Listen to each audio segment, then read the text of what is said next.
सरपंच पद हेतु सुयोग्य, शिक्षित, कर्मठ, ईमानदार, विनम्र एवं न्याय प्रिय प्रत्याशी राजकिशोर गुप्ता जी। जी हाँ दोस्तों, राजकिशोर गुप्ता जी जिनका चुनाव चिन्ह है बल्ब छाप। सबको बताना है, समझाना है और अपने पंचायत का सरपंच राजकिशोर गुप्ता जी को ही बनाना है।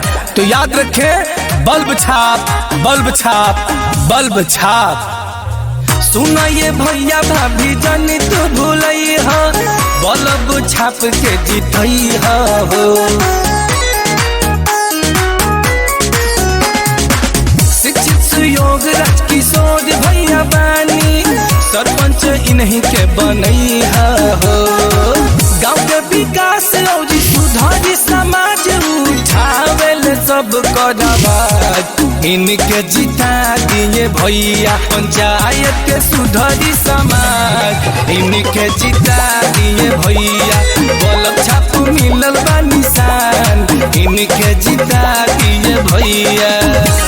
जी हाँ दोस्तों, राजकिशोर गुप्ता जी जिनका चुनाव चिन्ह है बल्ब छाप। सबको बताना है, समझाना है और अपने पंचायत का सरपंच राजकिशोर गुप्ता जी को ही बनाना है। तो याद रखें, बल्ब छाप, बल्ब छाप, बल्ब छाप।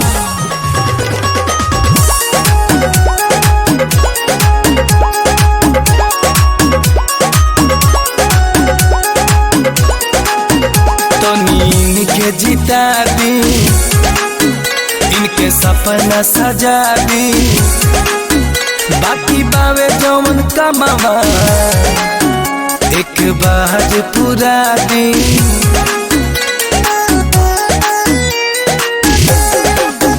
तो नींद के जिता दी, इनके सपना सजा दी, बाकी बावे जौन कमावा एक बार पूरा दी।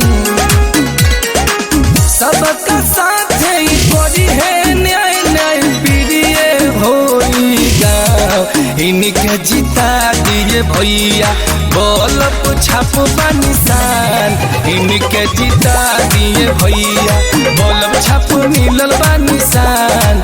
इनके जिता दिए भैया।